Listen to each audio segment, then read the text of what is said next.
Arizona's immigration bill, SB 1070, the Support Our Law Enforcement and Safe Neighborhoods Act, which was signed into law today by Governor Jan Brewer.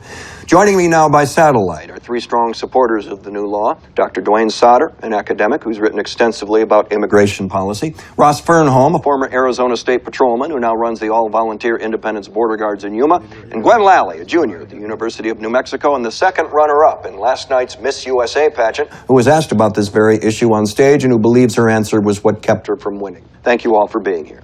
Thank you. Well, I want to be very clear. My answer didn't keep me from winning. It kept me from being first runner-up. And we're off. Okay. Dr. Soter, this is your field of expertise, so let's kick it off with you. What do you say to those who argue that SB 1070 is just targeting Americans on the basis of skin color and nationality alone? Absolutely, Will. What would you say to them? I'd say absolutely. The bill does not target religion or Muslims or homosexuality, just illegal Mexicans. Well, yes, but you would also say, right, that the state legislature is taking great pains to ensure that it isn't a racial profiling law, even going so far as to amend it to include the following language. 024. Prosecutors would not investigate complaints based on race, color, or national origin. That's right, just Mexicans. Dr. Soter. Forgive me, Will. Latinos and Latinas. And the argument that we don't want to be a country that pulls people over and asks for their papers based on how they look. Yeah, I don't like it any more than you do, but that wouldn't be the case if it weren't for the Latinos and Latinas. El criminales, los illegatos. That's not Spanish. Gwen, let's go to you. You were asked last night about the immigration law, and you said it was an issue of states' rights. And for that, I paid a price.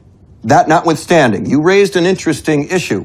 This law will surely be challenged in the courts on constitutional grounds. After all, states aren't allowed to create their own foreign policy, but it sounds like you've got the right answer to that, which is?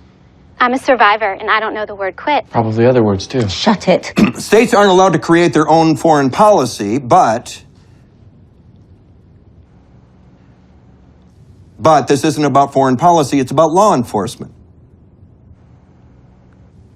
Decades of federal inaction have led to a dangerous and unstable situation on Arizona's border. And if the federal government can't or won't act to uphold the law, then it's up to the states to exercise their power and fill that void. I'm an American, Will, not an Americant. Let's dump out of it. Ross. Yes. No, the whole thing. Dump out of I'm going to go ahead and assume that you're a supporter of Second Amendment rights, judging by the rifle you placed in your live shot. Yes, sir. A frequent argument you hear from gun rights advocates is that we don't need any more new laws. What we need is the government to enforce the laws we already have. Couldn't the same be said about immigration policy? Yes, sir. I'm saying you're a supporter of the new law, right? Yes, sir. I can't take my eyes off of it. Because? Because laws that are unwieldy and unenforceable aren't laws at all. I don't follow. Dump out of Mr. it. McAdoo, McAvoy. I beg your pardon? Doesn't matter. Why don't we just build a damn wall? The Chinese built one and you can see it from space. Are the Chinese better than us? No. Although there's an old saying, show me a 15-foot wall and I'll show you a 16-foot ladder. Well, let's just build a 17-foot wall. Hell, build it 18 feet. Yes. Yep. But you see their point, right? Whose point? The people who build ladders. How about we get those I'm folks sorry, to stop building okay? I'm ladders and sorry. just build Just a damn dump out wall. of it. Will, can I jump in? She cannot jump in. Jump on in, Gwen. I think we're creating an environment where pageant contestants are afraid to speak their minds when it comes to important questions and whatnot. And that's not the America I grew up in. You're 20 years old. It is the America you grew up in. Not in Oklahoma. Especially in Oklahoma. But we're going to have to leave it there. When we come back, Deepwater Horizon sinks to the bottom of the Gulf of Mexico. I envy it. With the White House now